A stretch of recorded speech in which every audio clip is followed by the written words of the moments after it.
90.0 megahertz पर आप सुन रहे हैं रेडियो ऋषिकेश, जो आपकी अपनी आवाज़ है। अब वक्त हो गया है हमारे अगले कार्यक्रम गांव हमारे का। इस समय रेडियो ऋषिकेश के स्टूडियो में आमंत्रित हैं खास मेहमान श्री महावीर उपाध्याय जी। आप खदरी श्यामपुर में नालंदा शिक्षण संस्थान का संचालन करते हैं।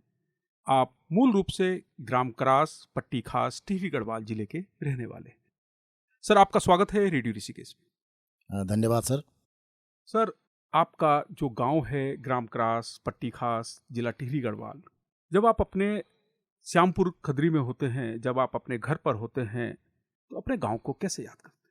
सर, मेरी व्यक्तिगत बात पूछें तो मेरा दिल अभी भी घर पर ही है। मैं भले रहता ऋषिकेश श्यामपुर में हूँ, लेकिन ये रोजी रोटी की खातिर हम लोग यहाँ पर रह रहे हैं। दिल मेरा वहीं है, बचपन मेरा वहीं गुजरा है, पढ़ाई लिखाई मेरी बचपन की वहीं पर हुई है। तो मेरा जो दिल है, जो मेरा सांसें हैं, मेरी गप हैं। यहाँ पर तो हम अपने रोजी रोटी के लिए, लेकिन आज भी सच माने तो मैं गाँव में ही हूँ। और मैं प्रेरणा भी दे रहा हूँ सभी को कि गाँव में ही रहो। हर महीने में एक चक्कर में अभी अपने गाँव ज़रूर जाता हूँ।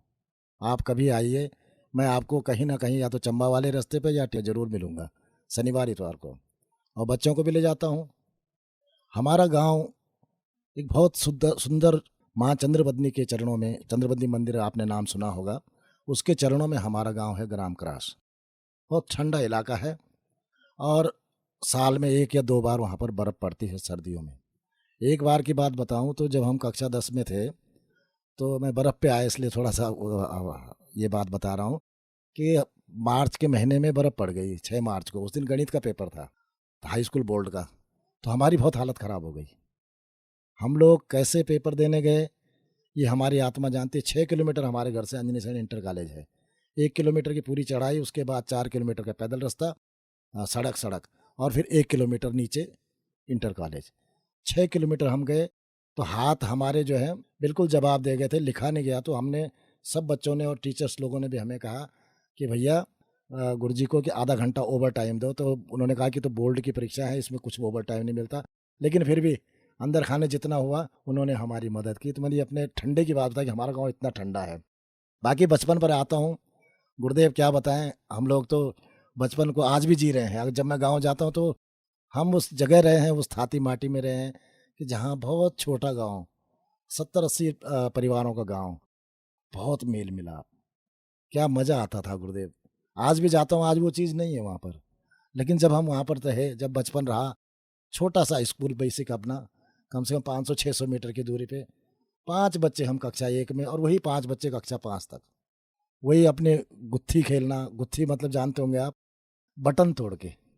बटन हम तोड़ते थे, तो हमारी शर्टों में बटन नहीं होते थे, बटन तोड़ के।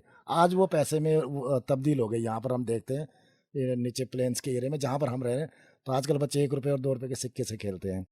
वो ज़माना था हमारा। जो पंचपथरी होती वो खेलते थे। और गुरुदेव सबसे बड़ी बात कि जब छुट्टी जब सर्दियों की छुट्टी हमारे यहाँ पड़ती थी, गर्मियों की छुट्टी नहीं पड़ती थी। गर्मियों में हमारे यहाँ स्कूल होता था उस ज़माने में। अब तो खैर गर्मियों की छुट्टी पड़ने लगी, क्योंकि ग्लोबल वार्मिंग के उससे थोड़ा बदलाव हुआ है जलवायु में। तो माघ के महीने की, जनवरी के महीने की हमें बड़ी उत्सुकता से इंतजार रहता था। जब छुट्टी पड़ती थी, तो हमारे गाँव में क्या होता है कि 2 किस्म की खेती होती है। एक होती है मंडुवे की खेती और एक होती है झंगोरे की खेती, झंगोरा और धान। तो जिस खेत में झंगोरा धान होता है, उस खेत में हम उस समय जो है दिवाली के बाद गेहूँ बोते हैं। और जो मंडुवे वाली जो खेती होती है, उसको हम खाली छोड़ देते हैं, मतलब खाली रहती है वो सार वो। तो हमारे गाँव के जो बैल और गाय जो होती थी, उनको लेके हम वहाँ जाते थे। तो हमारी पूरे महीने भर जो हमारी बारी लगी रहती थी। तो लास्ट के दिन जो है, जब देखा कि कल स्कूल खुलने वाला है, तो कल से फिर गाँव के लोग जाएँगे उनको चुगाने के लिए। तो एक गोरछा बनता था। गोरछा, अब इस गोरछा हम बोलते हैं उस शब्द को, हमारे यहाँ की जो भाषा है खास पट्टी की, उसमें गोरछा बोलते थे, गोरछा बनाज। मीन्स कि सब बच्चे अपने घर से, कोई आलू लाएगा, कोई प्याज लाएगा, कोई दाल लाएगा। तो हम सब लोग जो बच्चे थे, तब वहाँ पर हम वो करते थे, खाना बनाते थे उस दिन। तो उस दिन हमारे गाँव के जो बुजुर्ग, हमारी दादी, चाची, ताई जो होती थी, वो आती थी। वो बोलती थी, "ए छोरो, बन गई तुम्हारी गोरछा?" तो हम बोलते, "हाँ दादी बन गई, हाँ चाची बन गई।" तो हम बना के, तो बोलते, "हमें भी चखाओ।" तो बहुत, मतलब उसमें अब देखो नमक मिर्च पता नहीं कैसा होता था, लेकिन हमें बहुत स्वाद आता था, क्योंकि हमने वो अपने हाथ से बनाया होता था। आज कहाँ है वो चीज़ें, आज हम सब भूल गए हैं। और जब हमारी, आपको मैं सत्यता बताऊं, तो हमारे गांव में जब दिवाली का टाइम आता है, दिवाली तो हम बाद में जाने की दिवाली बोलते थे, हम बग्वाल बोलते थे कि बग्वालियों में घौरौण। तो हमारे जितने भी जो लोग थे, जो बाहर नौकरी पे थे, पैसे पे थे, वो दिवाली पे घर आते थे। तो हमारा बड़ा मतलब भैला होता है एक ना, जिसको आज यहाँ भैलो, यहाँ तो अब दिल्ली में मनाने लग गए लोग, भैलो लेके जो है, लेकिन हम लोग एक एक महीने से तैयारी करके रखते थे। वो दली लानी, दली मीन्स वो छिलका जो चीड़ का होता है जिसको जलाते थे, उसको ला के रखना, बराबर बनाना, चाचा ताऊ को बोलना कि एक उसकी जो रस्सी होती है, वो एक अलग एक बेल होती है, इलाड़ू की बेल बोलते हैं हमारे यहाँ उसको, उसको लाना, फिर उसको ठोक के बनाना उसको, मतलब क्या बताएं आपको, मतलब अभी तो आपने मुझे वहाँ भेज दिया कि जो अब मतलब बहुत उस पे आ वो चीज़ के टाइम जब गाँव के बच्चे होते थे, इकट्ठे होते थे, बड़े चौक में होते थे, बड़ा आनंद आता था। हमारी चाची ताई जब बर्फ़ पड़ती थी तो सब लोग हम एक जगह आग जला के रहते थे, और जब भी कोई रीति रिवाज होता था बड़ा बड़ा आनंद आता था। और वो हम अब थोड़ा सा उन चीज़ों को भूल रहे हैं। तो क्या बताएं आपको कि अब हम भूल रहे हैं, अब हम उन कोशिश भी कर रहे हैं। जब गांव जाते तो वो चीज़ नहीं रही है अब गांव में नहीं रहा उतना, उतना नहीं, बहुत बदलाव आ गया है, गाड़ियां चलने लग गई। और आपको एक बात बताऊं, हमारे एक गाड़ी थी, 1102 नंबर उसका था, 3-4 गाड़ियां चलती डिस्ट्रिक्ट रोड की, देहरा देवप्रयाग से और टिहरी के बीच। तो हमारा 6 किलोमीटर का रास्ता था। तो जब हम वो गाड़ी आती थी कोई, तो बच्चों को नहीं बैठाते, स्कूल के बच्चों को, क्योंकि पैसे नहीं होते थे। तो जिस दिन पिताजी या चाचा कोई आते गांव में, या कोई मेहमान आते थे, तो हमें 1 रुपये देते थे, बच्चों को देते हैं जैसे। तो हमने पहले वो 1 रुपये का नोट दिखाना था गाड़ी वाले को, तब वो गाड़ी रोकता था। तो एक हमारे यहाँ चतर सिंह पवार जी ड्राइवर थे, उनके पास 1102 नंबर की गाड़ी थी। तो गर्मियों के टाइम पे जो है, क्योंकि सारी बसें जो है यात्रा पे लग जाती थी, तो 1100 तो एक ऐसी गाड़ी थी, 1102 नंबर की, यूपीआई 1102, याद है नंबर आज भी। तो यूपीवाई थी वो, तो मुंह वाली गाड़ी जिसके आगे जैसे वो होता है, वैसी गाड़ी थी वो। उस टाइम वहाँ डिस्ट्रिक्ट रोड पे 1-2 गाड़ी चलती थी, तो वो भर के चलती थी। तो बोलते हाँ बेटा, जब नहीं मिली कोई तब 1100 दुई, मतलब इस समय यात्रा पे हैं सब गाड़ियाँ। अब तो मेरे खटारा खटारा गाड़ी थी वो, मतलब कई बार बंद हो जाती है इंडोलखाल की चढ़ाई पे या टिपरी की चढ़ाई पे। तो वो जमाना था गुरुदेव, आज कहाँ। 90.0 मेगाहर्ट्ज पर आप सुन रहे हैं रेडियो ऋषिकेश और इस समय हम मुलाकात कर रहे हैं श्री महावीर उपाध्याय जी से। सर, आप अपने सुनहरे अतीत के बारे में चर्चा कर रहे हैं और मैं भी खो जा रहा हूं आपके साथ साथ। बहुत अच्छा लग रहा है सर, आपसे बात करने का मन कर रहा है और हम चाह रहे हैं कि आपसे लगातार बात करते रहें, आपकी गांव से जुड़ी हुई यादों को तरोताजा करते रहें। सर, जब आप अपने गांव जाते हैं, सबसे पहला काम क्या होता है? सबसे पहले माँ चंद्रवंदनी के चरणों में प्रणाम करता हूँ। हमारा जो इष्ट नागरजा हैं, उनके मंदिर की तरफ प्रणाम करता हूँ कि हे भगवान, मुझे ऐसे ही बराबर इस गांव की तरफ लाता रहे। जवानी हम अपने उस साधनों के लिए, अपने बच्चों की पढ़ाई के लिए, भले ही प्लेन्स में या देहरादून दिल्ली रह रहे हैं, लेकिन बुढ़ापा मेरा इसी गांव में गुजरे, यही मेरी वो रहती है, और यही चाहता हूँ। फिर जाता हूँ अपनी धरती को देखता हूँ, जहाँ हमने हल लगाया, जहाँ हमने लकड़ी काटी, जहाँ हमने बहुत कुछ यादें हमारी रहती हैं, वहाँ देखता हूँ। फिर आज देखता हूँ कि खेत बंजर पड़े हुए हैं। जब हम थे तब बहुत हरियाली रहती थी, आज वो चीज़ नहीं है। उस टाइम हमने, गुरुदेव, कुछ नहीं था हमारे पास कमाई का साधन, हमारे पास क्या, किसी के पास नहीं था, केवल खेती थी, और वही गाय भैंस थी, बैल थे। आज जो है ट्रैक्टर में 1,000 रुपये एक घंटा ले रहा है हल लगाने का। उस समय हमारे बैलों में देखो, बैल चुगने जाते थे, गाय के लिए माँ बहनें हमारी भैंस के लिए, गाय भैंस के लिए चारा लाती थी, बढ़िया दूध होता था, बढ़िया घी होता था। और जब घी होता था तो घी के तेल की बचत करता था, और मट्ठा होती थी वो हमारी दाल की बचत करती थी। और बाकी हमारी दालें भी गांव में होती थी, जितने उसी पे आधारित थे, हम उसी खेती पे थे सब लोग। लेकिन आज जब जाता हूँ देखता हूँ तो सब वीरान बंजर सा लगता है, बहुत अजीब सा मतलब महसूस होता है। लेकिन फिर भी कोशिश करता हूँ, जो लड़के वहाँ पर रह रहे हैं उनको बोलता हूँ, भाई यहाँ मत छोड़ो, पछताओगे हमारे जैसे, जो हम नीचे चले गए उनके जैसे पछताओगे। कुछ नहीं, हमें यहाँ हवा पानी सब खरीद के पीना पड़ रहा है। और जब गाँव जाते हैं तो बड़ी ठंडक है, ना पंखा है ना एसी है, और बड़ा आनंद आता है। इस समय जून के महीने भी रजाई ओढ़ के सो रहे हैं वो लोग। अब जाता हूँ गाँव तो बड़ा मज़ा आता है, एक दिन ही रहता हूँ लेकिन बहुत आनंद आता है। बातों का सिलसिला सर आपसे लगातार जारी है और हम आपसे और जानना चाहेंगे आपके गांव के बारे में। इस बीच हम आपसे जानना चाहेंगे वो गीत जो आप हमारे श्रोताओं के लिए समर्पित करना चाहेंगे। गीत वैसे मेरे को तो आता नहीं है, लेकिन हम जब बचपन में जब रामलीला होती थी हमारे गांव में, बहुत छोटा गांव था, लेकिन वो बच्चों का एक उल्लार था।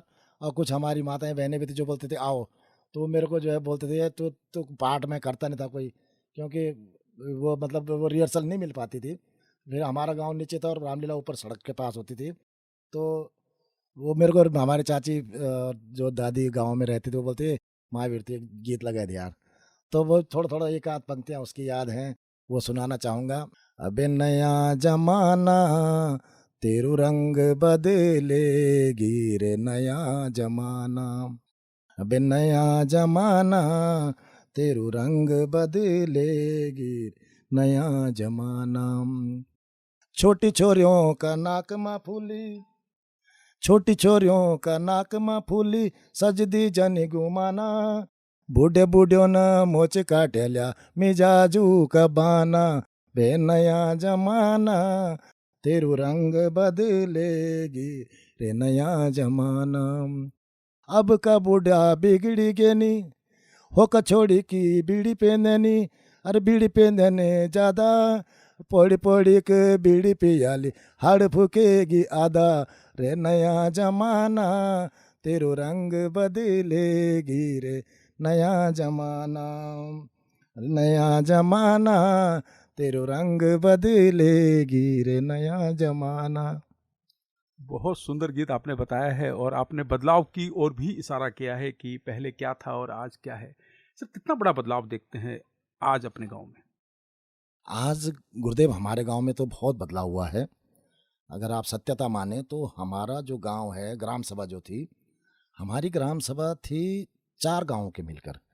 ग्राम करास, ग्राम कफलना, ग्राम पोलखंड और ग्राम अंद्रेठी, ये 4 मजरे थे। आज वो ग्राम सभा 2 हो गई है, पहले 1 थी, आज 2 हो गई है। तो उस समय बहुत चहल पहल थी, बहुत चहल पहल थी, खेती थी, बाड़ी थी, गाँव गुठियार सब हरा भरा था। आज हरा भरा है, लेकिन आज उस फसल से नहीं, आज जंगल से हरा भरा। मतलब हर खेत में बड़े बड़े पेड़ उग गए हैं, उनको काटने वाला कोई नहीं है। और बड़ा गांव होने के नाते 81 लड़के इस समय हमारे गांव के विदेश में हैं। कोई होटल लाइन में, कोई अपने अपने जो जिसको जैसी नौकरी मिली वो विदेश में है। तो बदलाव तो आया है। जो कच्चे मकान थे, जो पठाली वाले मकान थे, उनमें सब लेंटर पड़ गए। जो हमारा धारा था, जो हौज था, जहाँ पर हम लोग पानी भरने जाते थे पूरे गांव के, एक धारा डिग्गी जिसको हम बोलते हैं, वो नहीं है अब। अब हर घर में नल है। लोग थोड़ा सहूलियत वाले भी हो गए, पैसा भी हो गया है। तो टेलीफोन लाइनें थी पहले गांव में, 5-6 टेलीफोन थे हमारे यहाँ, लैंडलाइन। अब वो सब बदल गई हैं, अब वो सब मोबाइल पे आ गए हैं। और क्या बताऊं, क्या बदलाव और क्या बदलाव हम बता सकते हैं। खेती बाड़ी ख़त्म हो गई, लड़के सब दिल्ली देहरादून आ गए हैं, सब ने देहरादून में मकान बना लिए हैं। कोई ऋषिकेश आ गए हैं, कोई दिल्ली रह गए हैं, कोई विदेश में भी बस गए 1-2 परिवार। तो ये बदलाव ही बहुत बड़ा हो गया है। मुझे लग रहा है कि अब गाँव में जाते हैं तो वो लोग नहीं मिल पाते जो पहले वाले थे। अब मिलते हैं, नए बच्चे मिलते हैं, नए लड़के मिलते हैं। अब उनसे तो आधा घंटा परिचय के लिए होता है कि वो मैं फलाना हूँ, मेरा घर वो था। तो ये मेरी स्थिति है, जो मैं हर महीने गाँव जाता हूँ। जो 3 साल में आ रहे हैं, जो 6 साल में आ रहे हैं, उनकी स्थिति आप समझ सकते हो क्या होगी। लेकिन फिर भी कोशिश कर रहे हैं हम लोग कि जैसे मैं आ रहा हूँ गाँव, ऐसे ही और लोग भी आएँ। और एक बदलाव मैंने ये देखा कि कुछ मैंने थोड़ा-सा पलायन पे कुछ वो लोगों ने ध्यान दिया है कि हमें वापस गाँव आना चाहिए। तो हमारे गाँव के 1-2 परिवार थे जो बचपन में चले गए थे गाँव से, चाचा जी हमारे, मतलब अपना 8वीं 7वीं करके और चले गए थे नौकरी की तलाश में लुधियाना। तो उन्होंने वो वहाँ पर बिजली बोर्ड में रहे, तो वो वहाँ से रिटायर होने के बाद देखो बहुत बड़ी बात है कि उन्होंने गाँव में मकान बनाया। भले वहाँ नहीं रह रहे हैं गाँव में अभी वो, लेकिन उन्होंने मकान बनाया। उन्होंने कहा बेटा आप भी आओ, आप भी अपने लिए मकान बनाओ, यहीं आस-पास कहीं बनाते हैं। और लोग भी, औरों को भी बनाना चाहिए गाँव में। तो लग रहा है कि कुछ बदलाव हो रहा है। कुछ चीज़ों में कुछ सकारात्मक भी हैं, कुछ नकारात्मकता हो रही है। लेकिन कोशिश कर रहे हैं हम, अब आपसे भी गुज़ारिश करते हैं कि आप अपने रेडियो के माध्यम से हम लोगों को जागृत करें, हमारे लोगों को जागृत करें, जिससे कि हमारे लोग कुछ समझें, कुछ सोचें। 90.0 मेगाहर्ट्ज़ पर आप सुन रहे हैं रेडियो ऋषिकेश, जो आपकी अपनी आवाज़ है। और इस समय हम मुलाकात कर रहे हैं श्री महावीर उपाध्याय जी से। सर, मैं आपसे जानना चाहूँगा, क्योंकि कोई भी व्यक्ति अपना गांव छोड़कर इसलिए आता है क्योंकि उनको बहुत सारी जिम्मेदारियां निभानी होती हैं। बच्चों की पढ़ाई है, रोजगार है, और भी बहुत सारे कारण होते हैं। जब आप अपनी पूरी जिम्मेदारियां निभा लेंगे, क्या आप अपने गांव वापस जाएंगे? जी, जी, मैंने तो पहले भी कहा है कि मैंने तो, मेरी दिली इच्छा है। और मेरे बच्चे भी बोलते हैं कि पापा यहाँ तो रह रहे हैं, यहाँ कमाया खाने के लिए ठीक है, लेकिन जो आबो-हवा गाँव की है, हम आप वापस जाएँगे ज़रूर। मैं तो आज भी कहता हूँ कि अगर मुझे 50,000 रुपए महीने का जुगाड़ हो जाए, तो मैं तो आज ही छोड़ दूँ ऋषिकेश। मैं तो मेरे गाँव के। वो खुद बोलते हैं महावीर भाई यार आप तो बहुत एनर्जेटिक हो, आप तो वहाँ करते हो, यहाँ क्या रखा है? मैं बोलता हूँ यहाँ मेरे पास 2 चीज़ फ्री की मिलेंगी मुझे, हवा और पानी। आप गांव वापस लौटने की बात कर रहे हैं। आप कह रहे हैं कि अगर 50,000 रुपये का इंतजाम हो जाए हर महीने तो मैं अपने गांव वापस लौट जाऊंगा। आप जब अपने गांव वापस लौटेंगे तो सबसे पहला काम आप क्या करेंगे? सबसे पहले मैं जो हमारी बंजर खेती है उसको उपजाऊ करने की कोशिश करूंगा। लोगों को बोलूंगा कि आप इसमें सिर्फ कोदा बो जिसमें ज़्यादा मेहनत नहीं लगती, मंडुआ, सिर्फ मंडुआ। क्योंकि मंडुआ और झंगोरा, झंगोरे में थोड़ा मेहनत लगती है लेकिन मंडुए में कुछ मेहनत नहीं लगती। आप डालो और उसके बाद भी एक बार उन पे जो एक दंदाला होता है वो लगाना है, बारिश होती है उसके बाद जब काटने पे ही, तब उसके बाद खींचने का जुगाड़ रहना है, वो हो ही जाएगा। मजदूरों से करा लेंगे। लेकिन लोगों को बोलूँगा आप मंडुआ बो और वो मंडुआ मेरे को भी दे दो। मैं उसमें उसको जो है मंडी भेजूँगा, मंडी वाले खुद घर पे आएँगे मेरे लेने के लिए। हमारे यहाँ सोयाबीन बहुत अच्छा होता है, हमारे यहाँ आड़ू होता है, खुबानी होती है और हमारे यहाँ मौसमी, माल्टा, अखरोट, सेब। हमारे गाँव में तो इस समय 2-3 बच्चों ने 2-3 लोग ऐसे हैं कि जो कैश क्रॉप कर रहे हैं। राई राई देखो छोटी सी चीज़ है। इस समय जून के महीने राई बेचते हैं वो लोग। इस समय राई कोई कहीं नहीं मिलती, हमारे यहाँ मिलती है। 10 रुपये गड्डी बेचते हैं अंजनी सैंड मार्केट में या जामड़ी खाल मार्केट में। कैश क्रॉप कर रहे हैं, बहुत अच्छी जगह है। लेकिन क्या है कि अब थोड़ा-सा अब लोगों की भी मजबूरी है, बच्चों की पढ़ाई भी। लेकिन अब आज आज के परिप्रेक्ष्य में बताऊँ कि आज वहाँ पर अच्छे स्कूल खुल गए। और मैं आपको एक बात और बताऊँ कि श्रोता सुन रहे हो, मैंने 1996 में क्रास में स्कूल खोला था, जूनियर हाई स्कूल, और मैंने 2003 तक चलाया। लेकिन किसी कारणवश कुछ परिस्थितियाँ ऐसी बनी कि वो स्कूल बंद होना पड़ा उसको। और आज वो गाँव के लोग मेरे को गाली भी देते हैं कि देख उस समय जो है हमने ऐसा वो किया, तूने जो छोड़ा क्यों यहाँ से। अब मैंने कुछ मजबूरियाँ थी मेरे को छोड़ने, क्योंकि मेरे को ऋषिकेश का स्कूल भी देखना था, यहाँ पे स्ट्रेंथ अच्छी थी, तो मैंने उसको वहाँ पर मैंने किसी को दे दिया। आज भी उसकी बिल्डिंग वैसी खंडर पड़ी हुई है, ज़मीन वैसी पड़ी हुई है, सब है वहाँ गाँव में। लेकिन लगा हुआ है, मैं उस दिन के बाद उस जगह पर नहीं गया, उस जगह पर गया ही नहीं उस दिन से। जो जगह मैंने छोड़ी जो स्कूल की, वो जाता हूँ मैं आज सड़क से इधर उधर जाता हूँ, लेकिन वहाँ पर जाने की मेरी हिम्मत नहीं होती। मुझे डर लगता है कि तिरस्कृत किया है इस चीज़ को। आज वहाँ पर सीबीएसई के स्कूल खुल गए हैं और उत्तराखंड बोर्ड के भी अच्छे इंग्लिश मीडियम भी खुल गए, और लोगों के पास कैश क्रॉप के लिए भी है। थोड़ा मेहनत की आवश्यकता है। कुछ वातावरण ही ऐसा बन गया है कि हम भौतिक संसाधनों की तरफ ज़्यादा भाग रहे हैं। तो ये कुछ चीज़ें हैं जो आपके साथ शेयर करना चाह रहा था। कुछ बचपन की थी, कुछ अब वर्तमान की है। उपाध्याय जी, जब आप अपने बच्चों के साथ साझा करते हैं अपनी यादें, गांव से जुड़ी यादें, तो बच्चों की क्या प्रतिक्रिया होती है? बच्चों को विश्वास ही नहीं होता। सही बात बताऊँ कि बच्चों को विश्वास नहीं होता। हम बोलते हैं मैं करास से अंजनी सैंड में 10वीं तक जो हूँ पैदल गया हूँ और नंगे पैर गए हम, क्योंकि हमारे यहाँ फीस माफ़ होती थी। ₹2.27 कुल 9th में फीस थी, लेकिन ₹2.27 हमारे पास नहीं होते थे। सही बात हकीकत बताऊँ कि हमारे पास ₹2.27 नहीं होते थे महीने की फीस देने के, तो हम क्या नंगे पैर जाते थे स्कूल, या हम अपने चप्पल जो है स्कूल से 500 मीटर 1 किलोमीटर पहले छुपा देते थे। नंगे पैर जाएँगे, गुरुजी बोलेंगे अरे गरीब है, तो हमारी फीस माफ़ हो जाती थी। देखिए ये हकीकत है, हम किया है हमने बचपन में ये चीज़ें। आज लगता है कि यार अब बच्चों को बताते हैं, बच्चे मानते ही नहीं इन बातों को। हम बोलते हैं हम सुबह जो है 8 बजे हम लोग सिर्फ़ दूध और भात खा के स्कूल जाते थे, और शाम को 4 बजे छुट्टी होती तो 5 बजे हम घर पहुँचते थे। 5 बजे फिर हम वो सुबह का भात फिर खाते थे। वो दिन में दाल माँ जी ने बनाई होगी दाल के साथ। सुबह हम सिर्फ़ दूध और भात खा के स्कूल जाते थे। माँ जी हमारे गाँव से चंद्रबंदनी के इधर जो है बाँस की लकड़ियाँ बहुत होती हैं। तो मेरी माँ जी ने जाखनी धार में एक बेकरी थी, जहाँ वो होता है, तो बेकरी वाले ने कहा कि हमें बाँस की लकड़ी चाहिए, क्योंकि बाँस की लकड़ी बहुत देर तक जलती है और बेकरी में बहुत अच्छी वो काम करती है वो।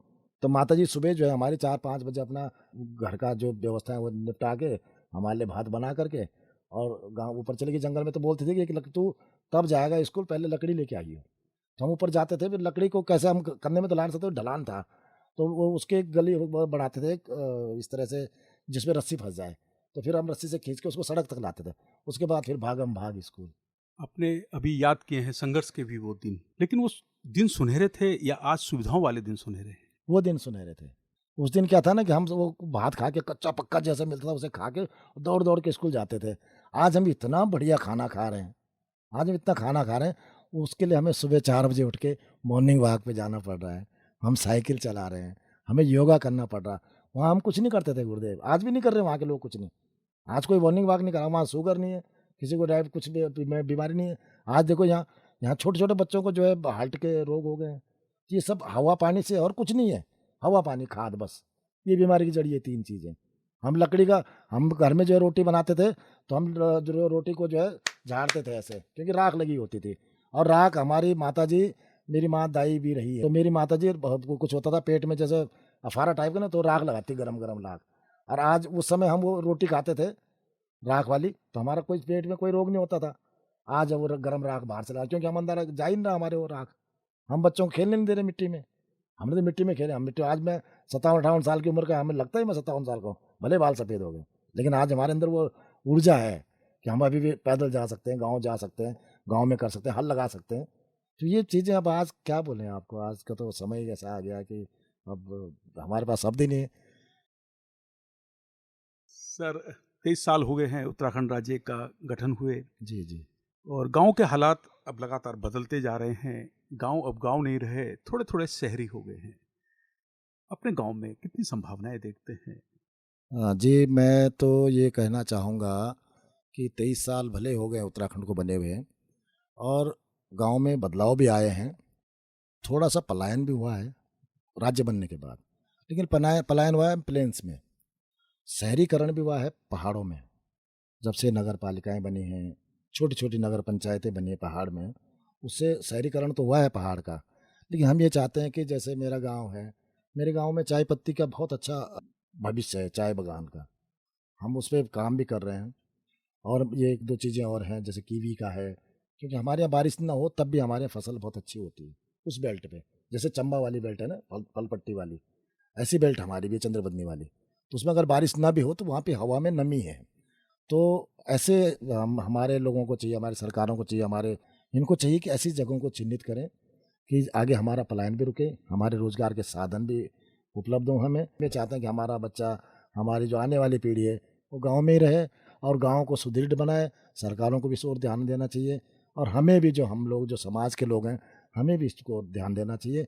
और जितनी भी संस्थाएँ इस तरह काम कर रही हैं, उनको इस पर जो है बहुत सकारात्मक और बहुत गंभीर रूप से सोच करके अपने पहाड़ को बचाने के लिए हमें कुछ न कुछ करना होगा, यही आशा करता हूँ। 90.0 मेगाहर्ट्ज़ पर आप सुन रहे हैं रेडियो ऋषिकेश, और इस समय हम मुलाकात कर रहे थे श्री महावीर उपाध्याय जी से। आपने अपने बचपन की यादें बताई, और मैं तो मन में बड़ा खुश हो रहा हूँ कि आप बता रहे थे कि आपके कमीज के बटन आप तोड़ देते थे, और बहुत सारी जानकारियाँ आपने दी हैं। हमारे जो गाँव हैं वो बहुत अच्छे हैं, हमारा जो अतीत है वो बहुत सुनहरा रहा है, और अभी भी हम लोग अच्छा जीवन जी रहे हैं, पर वो यादें आज भी हमें तरोताज़ा करती हैं। तो हमसे बात करने के लिए उपाध्याय जी आपका बहुत बहुत आभार। धन्यवाद, धन्यवाद पांडे जी। 90.0 मेगाहर्ट्ज़ पर आप सुन रहे हैं रेडियो ऋषिकेश, जो आपकी अपनी आवाज़ है। और इस कार्यक्रम के संबंध में यदि आप कोई सुझाव देना चाहते हैं तो आप हमें व्हाट्सअप कर सकते हैं। हमारा व्हाट्सअप नंबर है 9411392967। मैं रिपीट कर रहा हूँ, 9411392967।